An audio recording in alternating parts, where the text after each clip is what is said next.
एक वचन को पढ़ेंगे, मत्ती और लूका वो दोनों में है। मत्ती 9 उसकी 35 उसकी 36 आयत। यीशु सब नगरों और गांव में फिरता रहा और उनकी सभाओं में उपदेश करता और राज्य का सुसमाचार प्रचार करता और हर प्रकार की बीमारी और दुर्बलता को दूर करता रहा। जब उसने भीड़ को देखा तो उसको लोगों पर तरस आया और उसने, क्योंकि वो भेड़ों की नाई जिनका कोई रखवाला नहीं हो, वो व्याकुल और भटके हुए से थे। तब उसने अपने चेलों से कहा, पके खेत तो बहुत हैं परंतु मजदूर थोड़े हैं, इसलिए खेतों के स्वामी से विनती करो कि वह अपने खेत काटने के लिए मजदूर भेज दे। जीसस ने लोगों को देखा, जब जीसस क्राइस्ट ने लोगों को देखा तो वो तरस से भर गए, क्योंकि जैसे ही उन्होंने लोगों को देखा तो उनमें से बीमार थे, उनमें से दुष्ट आत्माओं के सताए हुए थे, उनमें से डिप्रेशन के मारे हुए थे, घर वालों के त्यागे हुए थे, फाइनेंशियल बोझ के नीचे कुचले हुए थे, समाज से ठुकराए हुए थे, छोटे लोग थे। तो बाइबल कहती परमेश्वर ने उनको देखा और परमेश्वर ने तरस खाया। तरस खाकर परमेश्वर ने क्या कहा? परमेश्वर ने कहा कि ऐ लोगों, ऐ मेरे चेलों, ऐ मेरे विश्वासियों, प्रार्थना करो, क्योंकि खेत तो पके हुए हैं लेकिन मजदूर थोड़े हैं। तो खेत के स्वामी से विनती करो कि वो मजदूरों को भेज दे।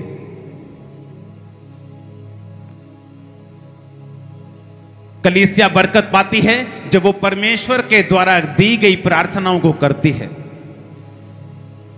जब यीशु मसीह से चेलों ने कहा कि जिस तरह यूहन्ना ने अपने चेलों को प्रार्थना करना सिखाया है, हमें भी प्रार्थना करना आनी चाहिए, मुझे भी सिखा प्रार्थना कैसे करते हैं। तो परमेश्वर ने कहा प्रार्थना करो, हे पिता जिस तरह तेरी मर्जी आसमान में पूरी होती है धरती पर भी हो। यानी जैसे ही वो प्रार्थना नहीं है, हे पिता तेरा नाम पाक माना जाए, वो प्रेयर नहीं है, उसे लोग टोटके की तरह प्रेयर के रूप में करते, वो प्रेयर नहीं है, वो एक लाइफ स्टाइल है कि जब तुम प्रार्थना शुरू करो तो वर्शिप से करो, हे हमारे बाप जो तू आसमान में है तेरा नाम पाक। यानी जब प्रार्थना शुरू करो तो आराधना करो। प्रार्थना करते एकदम से अंदर आके रोना पीटना शुरू ना कर दो। जब लोग राजाओं के पास सामने जाते थे तो राजा को बोलते थे, हे राजा तू चिरंजीवी रहे, हे राजा तू लंबी उम्र जिए, तेरिया लंबियां उम्रां होन, तेरे राज दे विच सानू बहुत फायदा होया। फिर राजा को बोलदा, हाँ दस बीबी की चाहिए तेनू। और अगर बीबी जानते ही रौला पान लग जाए, हाय मर गए तेरे राज, हाय पिट गए, हाय मर गए, तो राजा बोलता है इस बदतमीज को बाहर निकालो मेरी हुजूरी से, जिसे मेरी प्रेजेंस में आना नहीं आता। जब राजा ने नेहम्याह के मुंह को उतरा हुआ देखा तो नेहम्याह से पूछा, तेरा मुंह क्यों उतरा हुआ है? तू रोगी तो नहीं है, फिर तेरा मुंह उदास क्यों है? क्योंकि राजा की हुजूरी में उदास मुंह लेके जाना राजा की तौहीन, राजा की बेइज्जती होती थी। तो परमेश्वर ने कहा जब तुम राजा की उपस्थिति में जाओ तो पहले बोलो, हे हमारे बाप तू जो आसमान में। यानी कि जब तुम प्रार्थना करने के लिए, जब तुम परमेश्वर के सामने जाओ तो सबसे पहले वर्शिप करो। हालेलुया। फिर उसने कहा जिस तरह तेरी मर्जी आसमान में पूर्ति होती है धरती पर हो।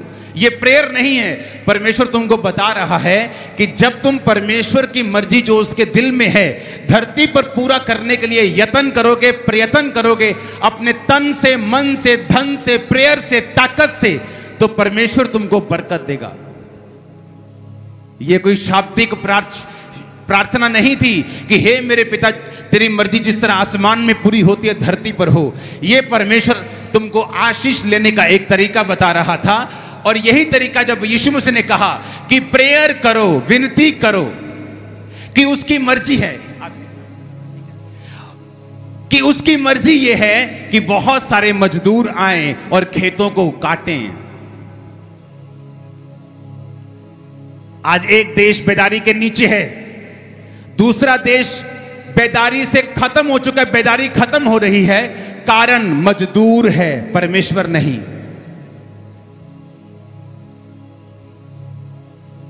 एक देश जहां बेदारी है, एक देश जहां नहीं है, कारण परमेश्वर नहीं है। अगर कारण परमेश्वर होता तो प्रभु यीशु मसीह यहां पर नहीं कहते कि विनती करो, खेत तो बहुत हैं लेकिन मजदूर थोड़े हैं। तो परमेश्वर विनती करने के लिए नहीं बोलता, आपको प्रार्थना करने के लिए नहीं बोलता, आपको उसके विषय में काम करने के लिए नहीं बोलता।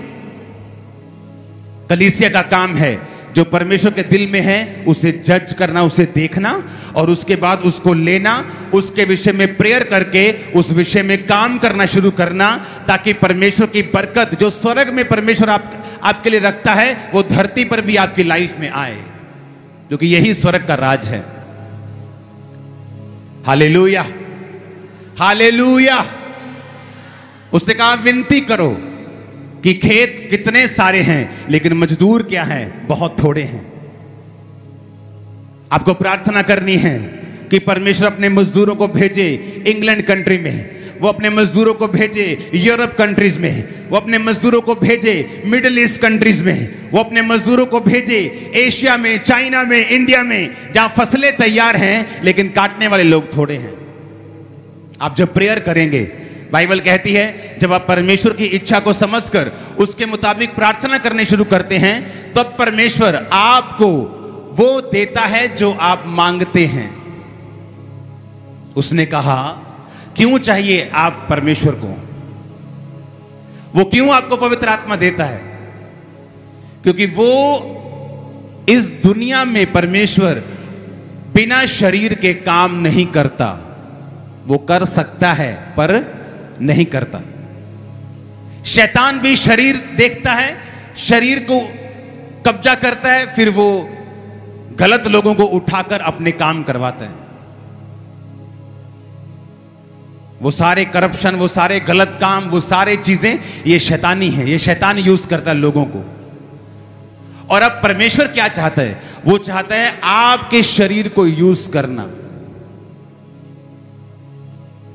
और बाइबल कहती है, यीशु ने कहा जब तू मेरी महिमा के लिए मेरे नाम से मेरे पिता से कुछ मांगेगा तो मेरा पिता तुझे देगा। इसका मतलब क्या? जब आप परमेश्वर की महिमा के लिए मांग रहे हैं कि परमेश्वर इंग्लैंड में क्रिश्चियनिटी बढ़नी चाहिए, कम नहीं होनी चाहिए, अपने मजदूरों को भेज, अपने सर्वेंट्स को भेज, अपने अपने अपने दासों को भेज, दासों को उठा, हीलिंग इवेंजलिस्ट भेज, चमत्कार करने वाले पास्टर्स वहां भेज, बेदारी वहां पे भेज, तो आप परमेश्वर की महिमा के लिए क्या करना शुरू कर गए? मांगना शुरू कर गए। जब आप परमेश्वर की महिमा के लिए आप मांग रहे हैं, आपका मकसद खुदा की काम करना है, और दूसरी तरफ अगर आपका बच्चा बीमार है तो आप जब परमेश्वर की महिमा करने के बाद, प्रेयर करने के बाद, उसका काम करने का बोलेंगे परमेश्वर मेरे बच्चे को भी चंगा कर, वो बोलेगा जो कुछ तू मेरे नाम से मेरी महिमा के लिए मांगेगा मैं उसे करूंगा। तेरा बच्चा चंगा हो चुका है, तेरा बिजनेस चंगा हो चुका है। लेकिन प्रॉब्लम यह है, हमने कभी भी अपने शरीर को खुदा की महिमा के लिए नहीं दिया। हमने कभी भी परमेश्वर की महिमा के लिए मांगा ही नहीं। हमने जब भी मांगा अपने लिए मांगा। आज लोगों से पूछो क्यों अमीर होना चाहते हो? ताकि मैं अपनी बेटी की अच्छी शादी कर सकूं, अच्छी बात है। ताकि मैं अपने बेटे को फॉरेन में पढ़ने के लिए भेज सकूं, बहुत अच्छी बात है। और बताओ? और कुछ नहीं। बाइबल कहती है तुमने इसलिए मांगा और पाया नहीं कि उसे व्यभिचार में उड़ा दो या संसारिक रीति से उड़ा दो। अगर तुम मांगोगे परमेश्वर मुझे तेरा काम करना है, कितनी ब्रांचेस हुई अभी? सिर्फ 25 नहीं, 125 होनी चाहिए। खुदाबंद मुझे बरकत दे कि मैं इस काम में हिस्सा डाल सकूं। फिर क्या होगा? वो आपको बरकत देगा। जब वो आपको बरकत देगा तब आपके बच्चे अपने आप फॉरेन में जाएंगे। जब वो बरकत देगा आपकी बच्ची की शादी अपने आप अच्छी होगी, क्योंकि आपका मकसद जो है वो परमेश्वर की मर्जी को पूरा करना बन चुका है। यीशु मसीह ने कहा प्रार्थना करो खेत के मालिक से। कौन है खेत का मालिक? यहोवा परमेश्वर। कौन है खेत? आप लोग, वो लोग जो बचाए नहीं गए, वो रूहें जो बचने के लिए तैयार हैं, जो नशों में मर रही हैं, बीमारियों में मर रही हैं। और कौन है मजदूर? खुदावंद के सेवक, खुदावंद के सुसमाचार प्रचारक, प्रचार करने वाले लोग, परमेश्वर का काम करने वाले लोग। यीशु मसीह कहते हैं मेरी इच्छा यह है कि बहुत से मजदूर हों, इसलिए मैं कहता हूं ये काम्ब्रा चर्च विश्वासियों की चर्च नहीं है, ये मजदूरों की चर्च है। आज से आप मजदूरी करेंगे यीशु मसीह के सामर्थ्य नाम में, खुदाबंद के नाम की। आज से आप मजदूरी करेंगे, खुदाबंद के खेतों में रूहों को बचाएंगे यीशु मसीह के नाम में। आज से जिस रिश्तेदार के पास आप जाएंगे वो आपकी बात को सुनेगा, वो हीलिंग अनॉइंटिंग, वो सामर्थ आपके मुंह से बहेगी जब आप बात करेंगे। आमीन। ऊंचा ये बरकत तुम्हारी है।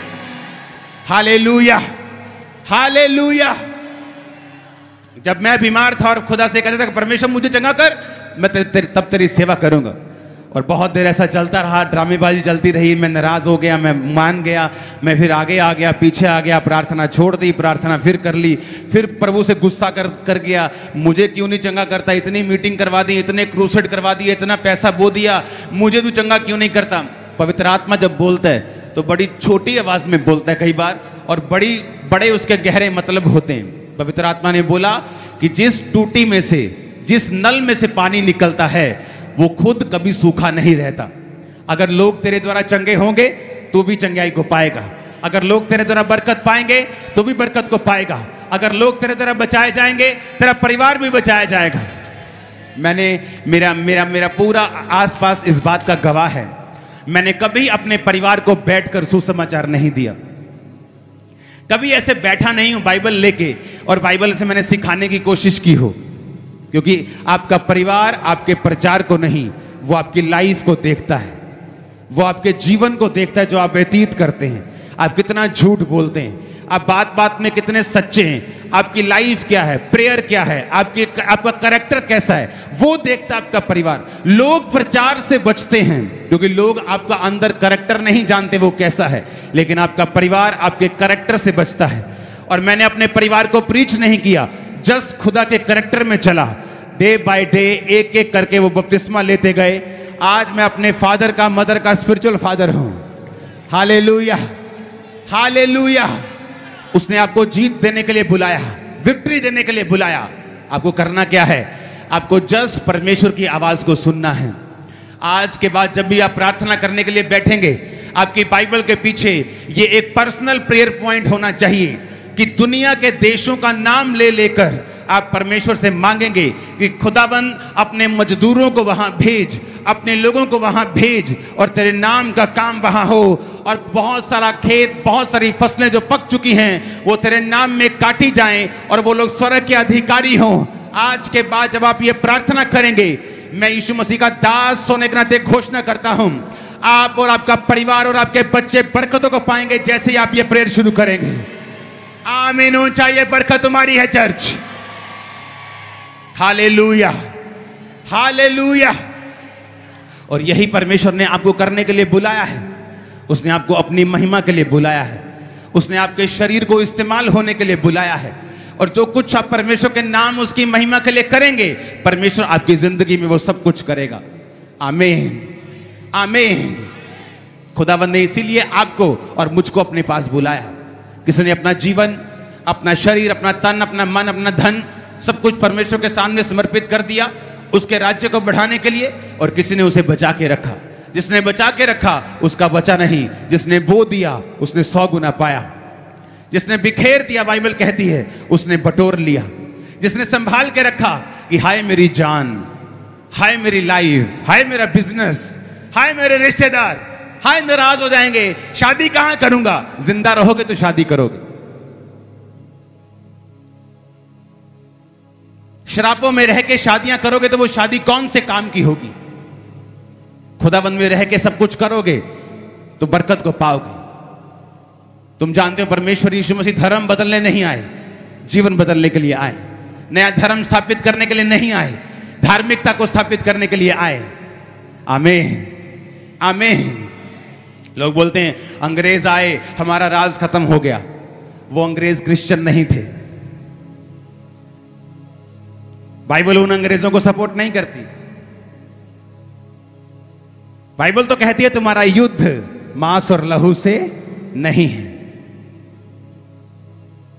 आज कोई आतंकवादी जब अमेरिका में बिल्डिंग उड़ा देता है तो वो लोग उस कौम को टारगेट नहीं करते, ये बोलते हैं कि फलाने आतंकवादी ने ऐसा किया, उसी को मारते हैं। हाँ या ना?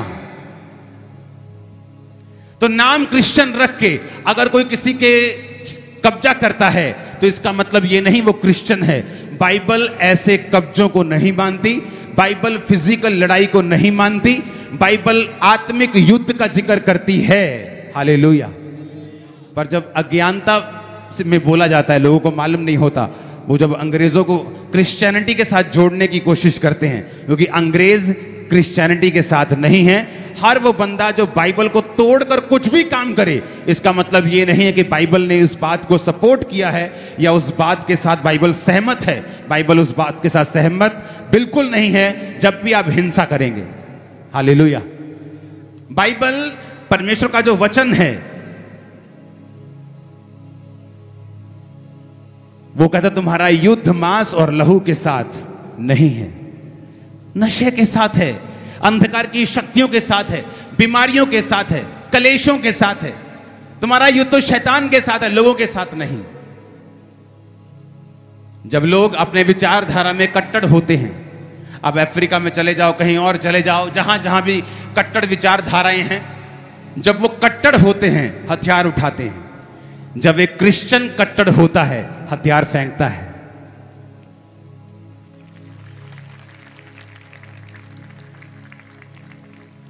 जब एक क्रिश्चियन कट्टर होता है तो प्यार करता है, देश के काम आता है, प्रेयर करता है, लड़कियां छेड़ना बंद कर देता है, नशे करने बंद कर देता है। इसीलिए क्रिश्चियनिटी ऊपर थी और सबसे ऊपर रहेगी। क्योंकि जब आप कट्टर होते हैं क्रिश्चियनिटी में, आप हथियार छोड़ देते हैं, आप गुस्सा छोड़ देते हैं, आप 15 केस कर सकते लोगों के ऊपर, आप छोड़ देते हैं, रजा माफ किया, क्योंकि हमारा मकसद वो नहीं है। जब क्रिश्चियन खड़ा होता है, वो किसी धर्म की, किसी देवता की, किसी गुरु की, किसी बंदे की बुराई नहीं करता, वो अपने यीशु मसीह को ऊंचा उठाता है। ये फर्क है क्रिश्चियनिटी में और दूसरों में। जब क्रिश्चियन कट्टर हो जाता है कि मैं कट्टर चलूंगा आज से, वो सोटे फेंक देता है, वो आई लव यू बोलता रहता है। इसलिए मैंने कहा कट्टर क्रिश्चियन बनो, अपने देश के लिए ब्लेसिंग का कारण बनो, क्योंकि हम किसी के खिलाफ नहीं, ना आरएसएस के खिलाफ, ना किसी धर्म के खिलाफ, ना किसी हिंदू धर्म, ना खालिस्तान, ना सिख धर्म, किसी के खिलाफ नहीं। हम भाइयों के जैसा प्यार करते हैं, सबसे करते रहेंगे। आमीन, हालेलुया। आपका मकसद है परमेश्वर के काम को करना, किसी का भय ना खाना, किसी से डरना ना, क्योंकि आप रूहों को बचाने के लिए एक आत्मिक मकसद लेके आप चले हैं और परमेश्वर ने आपको इसलिए चुना है। वो इसीलिए आपको बरकत देगा, इसलिए आपके परिवार को ब्लेस करेगा, इसलिए आपके जीवन को ब्लेस करेगा, क्योंकि आपने परमेश्वर के काम को चुना, किसी से डरे नहीं, किसी से भय नहीं खाया। आमीन, आमीन।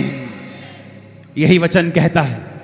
आपको प्रेयर करनी है आज के बाद, जब भी प्रार्थना करने के लिए बैठेंगे, कि खुदाबंद अपने मजदूरों को, अपने पास्टर्स को, अपने हीलिंग इवेंजलिस्ट को भेज, देशों में, कनाडा में भेज, अमेरिका में भेज, यूके में भेज, यूरोप में भेज, मिडिल ईस्ट में भेज, सऊदी अरेबिया में भेज, कजाकिस्तान, सारे नाम ले लेके उन देशों में भेज, तेरा काम वहां पे हो।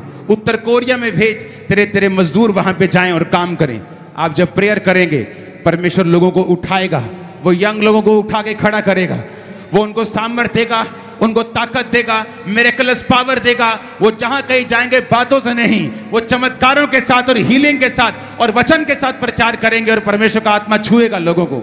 आमीन, आमीन। और यही परमेश्वर का मकसद है।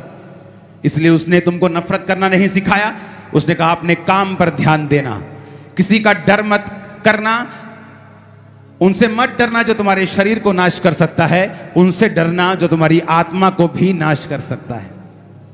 Hallelujah, hallelujah. ऊंची आवाज में हालेलुया बोलो 7 बार जरा।